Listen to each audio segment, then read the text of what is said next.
That was the kind of silence that meant something. Not the comfortable kind. Not the professional kind, where men in a room focus on a map, and nobody speaks because nobody needs to. This was the other kind. The kind that follows when someone walks through a door and the temperature drops 2 degrees because nobody wanted them there. Staff Sergeant Doyle had walked through a lot of doors like that. She set her gear bag down next to the folding table and unzipped it without looking at anyone. She already knew what she would find if she did. The same expression in 7 different faces. Not hostility, exactly. Something more polite than that. The kind of skepticism that men wear when they're trying to be professional about something they've already decided. The team had been assembled for 48 hours. Doyle had been added to it 6 hours ago. Nobody asked for her. That part she already knew from the briefing officer, a man named Carver, who delivered the information the way people deliver news they find embarrassing. You're being attached to Bravo Element as a designated marksman. The team lead has been informed. He paused just long enough to make the next sentence land. He wanted me to make sure you understood this is a support role. Doyle said she understood. She did not say that she'd been shooting long-range precision in support roles for 4 years and that her record spoke for itself. Because that wasn't the kind of thing you said. You said you understood. You picked up your assignment. You showed up. That was what she'd always done. The team lead was a man named Vickers. He was not a bad man. That was the thing about most of this, the thing that was hardest to explain to people outside of it. The men who looked at her the way Vickers looked at her were not bad men. They were experienced men, in many cases, or competent men. They had developed their opinions about what an operator looked like over years of watching operators. And the picture in their heads was not Doyle. She was 5'4", 132 pounds. She had a narrow face and the kind of posture that came from a lifetime of carrying things that were too heavy for her frame, which had made her frame strong enough to carry them. Vickers looked at her for a long time before he said anything. You're the shooter they sent us? Yes, sir. He nodded slowly, the way you nod when you're rearranging expectations downward. We've got a long approach. 12 clicks, elevation change of roughly 2,000 feet. We move fast. I'll keep up. He nodded again. Not convinced, not unconvinced, just processing. The target was a relay station in the Kunar Valley. 3 buildings, a generator shed, and a communications tower that had been feeding encrypted signals to a network they'd been trying to cut for 8 months. The mission was to disable the tower and the backup relay equipment, get out clean. No engagement unless compromised. The kind of mission that looked straightforward on paper because the people writing the paper weren't going to be in the mountains at 2 in the morning carrying a Barrett M107 and 120 pounds of equipment. Doyle had read the intelligence packet 3 times. She'd also read the supplemental meteorological data that came with it, the part that wasn't highlighted, the part at the bottom of the second page that described a weather pattern moving in from the northeast. She mentioned it during the pre-mission briefing. There's a front coming in, she said. NWS data from the packet. It's going to reduce visibility in the valley starting around 0300. Wind shift, temperature drop, potential for whiteout conditions on the upper ridge. The men in the room looked at her the way men in rooms look when someone says something they weren't expecting, from someone they weren't expecting it from. Vickers said, "We'll be off the ridge by 0230. That was the end of it. She wrote the timeline down anyway, in the small notebook she kept in her left breast pocket. 0300, wind shift. She wrote it the way you write down a fact you hope you won't need and know you will. The approach started at 2140. 12 kilometers in the dark, up the kind of terrain that doesn't care how much you've trained. The mountain just is what it is. It has no opinion about your fitness level or your preparation or the weight of the rifle case straps cutting into your shoulders. It sits there and you either climb it or you don't. Doyle climbed it. She stayed in formation, third from the back, behind a man named Grisham, who was 6'2", and moved like someone who'd been doing this since before she had her driver's license. She matched pace. When he sped up, she sped up. When he slowed to navigate a ledge, she slowed. Nobody talked. That was standard. What wasn't standard was the way the man directly ahead of Grisham, a specialist named Tate, turned around twice in the first hour to check if she was still there. Not a combat check, a different kind of check. The kind you do when you're not sure something is going to make it. The second time, she met his eyes in the dark. He turned back around and didn't check again. The weight of the rifle case was 31 pounds on its own. The rest of her load brought the total to approximately 118. She had calculated this before departure. She had also calculated her pace per kilometer at this elevation against the team's established movement rate based on the specs in the mission folder. She would be within acceptable range. She knew this the way she knew her own heartbeat, which was something she had spent a great deal of her life learning to control. At the 4-kilometer mark, Vickers called a rest halt. 2 minutes. Everyone drank water, adjusted gear, breathed. Doyle set the rifle case down, rolled her shoulders twice, picked it back up. Tate watched her do it. She didn't acknowledge him. The upper ridge came at the 3-hour mark. By that point, her legs were operating in the way that legs operate after sustained elevation climb with load, which is to say on a different level than conscious thought. The body knows what to do. You just have to stop arguing with it. The temperature at the ridge was 11 degrees colder than at the base. She had calculated that too.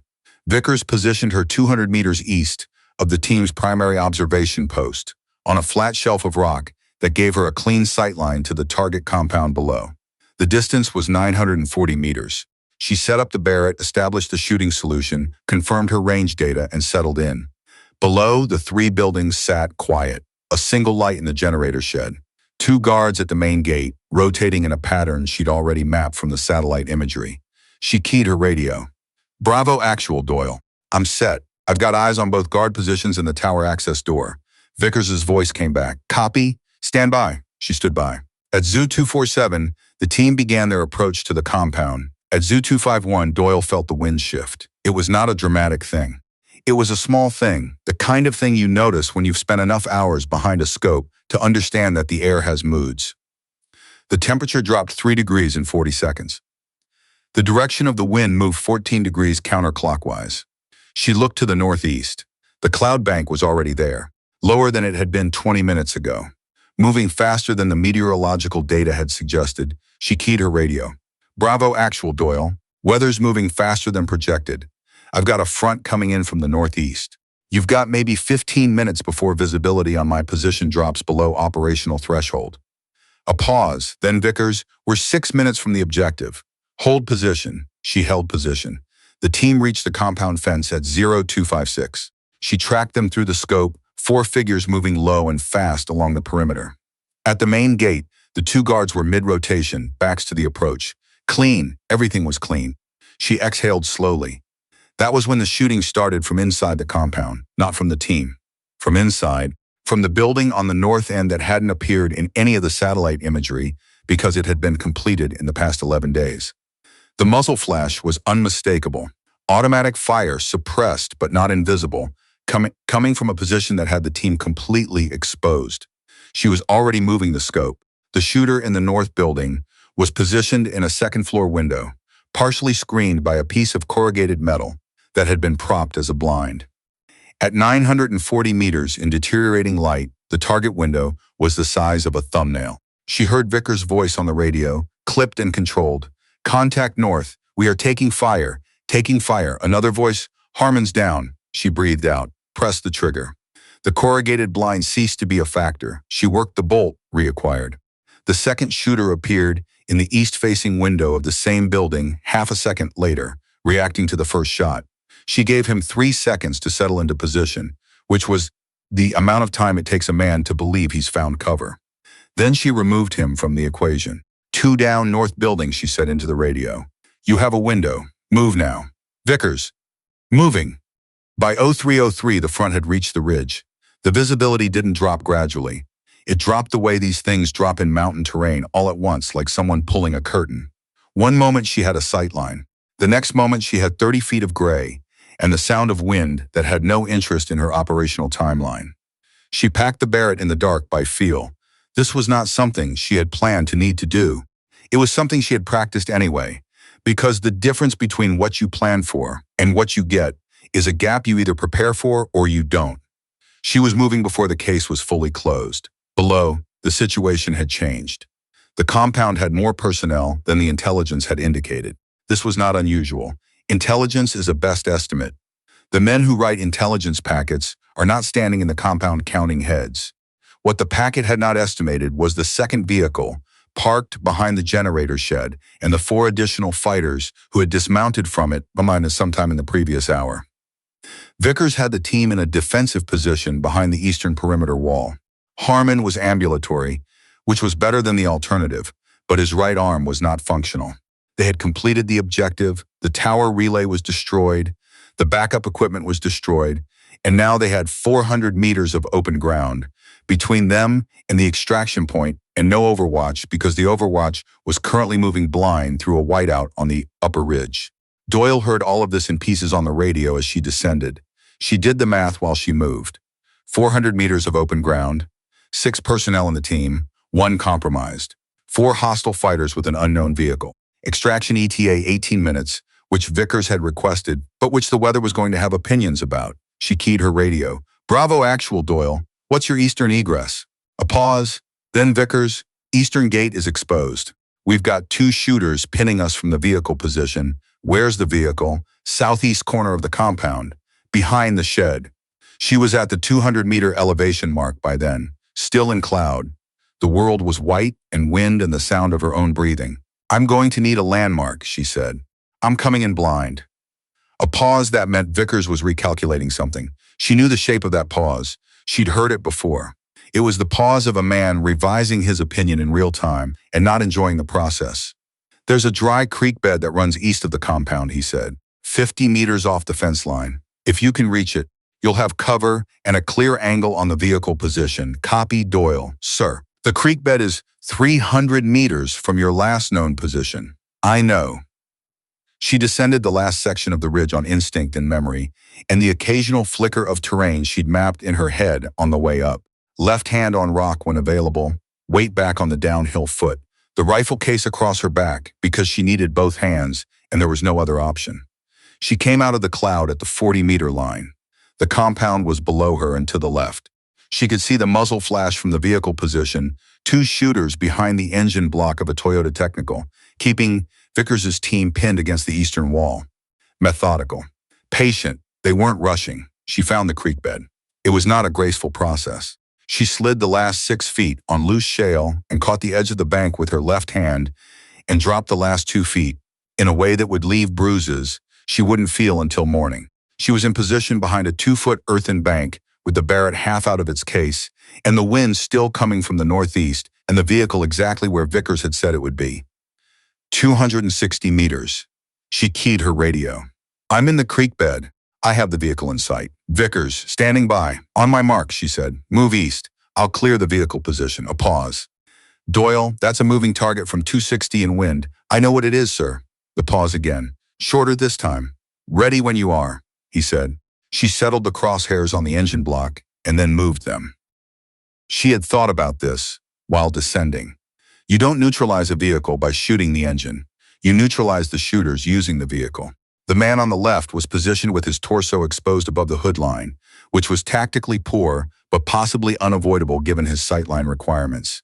The man on the right was lower, better positioned, more experienced. She would take him first. She breathed out, Mark. She pressed the trigger, worked the bolt. The second shot followed the first by less than 2 seconds. She was already sweeping for additional threats when Vickers' voice came on the radio. Different now, the professional flatness replaced by something that was trying to stay professional and not entirely succeeding. Vehicle position clear. We are moving. She covered the eastern gate. The team came through in a stack. Vickers first, then 2 others, then a man supporting Harmon, then the last man. She counted them through. Vickers stopped 2 feet from the creek bed and looked at her. She was loading the Barrett back into its case.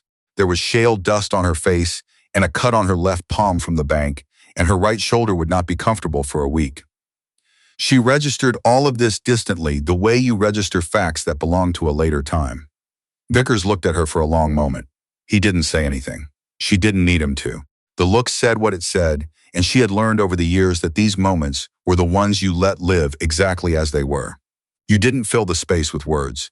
You let the man find his own way to whatever he was going to understand, and you moved on. Extraction point, she said. He nodded. They moved. The helicopter came in at 0341. The weather was already breaking, the cloud bank moving south and thinning, the way mountain weather moves when it's done with you. The pilot brought it down onto a flat section of scrub 300 meters east of the compound, in conditions that were not ideal, and did it without comment, which was its own kind of professionalism. Harmon was loaded first. His arm would need surgery, and he would lose approximately 4 months of operational capacity. And then he would come back, because men like Harmon always came back. That was simply what they did. Doyle loaded last. She found a seat against the bulkhead and set the rifle case across her knees and looked at the floor. Her hands had stopped shaking approximately 6 minutes ago, which was about the normal timeline. The shaking was not fear, exactly.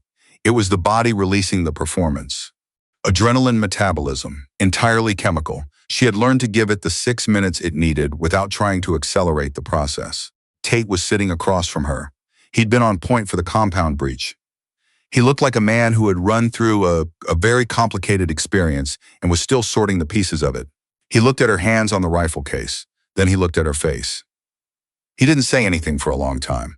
The helicopter was loud. Conversation required effort. Then he leaned forward. "That second shot," he said, "from the creek bed." She waited. 260, moving, in that wind. He shook his head, not in disbelief, but in the way you shake your head at something that recalibrates your categories. "Where did you learn to do that?" She thought about the question. She thought about Fort Benning in July, the sun on the range at noon, the instructor who had told her she was gripping too hard and then looked surprised when she fixed it immediately. She thought about the deployment before this one, the ridge in Kandahar, the afternoon she'd spent alone with a rifle and a distance problem that most people would have called impossible. She thought about all the hours in between, all the mornings, all the cold. She thought about how you answered a question like that. "Practice," she said. Tate nodded slowly. He sat back against the bulkhead and looked at the ceiling of the helicopter and did not ask any more questions.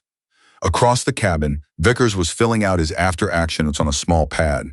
He wrote for a moment, stopped, looked across the cabin at Doyle. She was looking at the floor, at nothing, in the way you look at nothing when you're very tired and the job is done and all you're doing now is carrying yourself forward to the next thing. He looked back down at his pad. He wrote something additional, something he hadn't been planning to write before the evening had gone the way it had. She didn't see it. She wouldn't read the after-action report for 2 days, and by then a dozen other things would have happened, and the report would be one piece of a larger picture she was already moving through. But he wrote it. He wrote down what he had watched her do from behind the eastern wall, the 2 shots from the creek bed in the wind, the descent she'd made blind from a ridge in whiteout conditions with 100 pounds on her back because the team needed overwatch, and she was the overwatch, and that was simply the end of the analysis.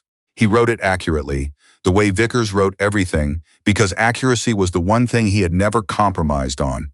Not in 11 years. Not even when the accurate version of events required him to set something down on paper that changed the picture he'd been carrying. The helicopter banked east. Below, the Kunar Valley was disappearing into cloud and dark and distance, becoming something small, then smaller, then gone. Doyle watched it go. She thought about the meteorological data at the bottom of the second page, the front from the northeast, the note she'd made in her small notebook. 0300, wind shift. She thought about the moment in the briefing room when she'd said it out loud and the room had moved on. She didn't think about it with anger. She'd had a long time to understand that anger was expensive and interest rates were high. She thought about it the way she thought about most things, factually, as a data point in a system that was very slowly, imperfectly, over a great deal of time and at considerable cost, learning to update itself. Tonight it had updated. That was something. She closed her eyes and listened to the rotors and felt the mountain fall away beneath her. And she did not think about the next mission, or the next room she would walk into, or the next silence that would mean what that kind of silence always meant. She thought about nothing at all. For 4 minutes, somewhere over the valley, that was exactly enough.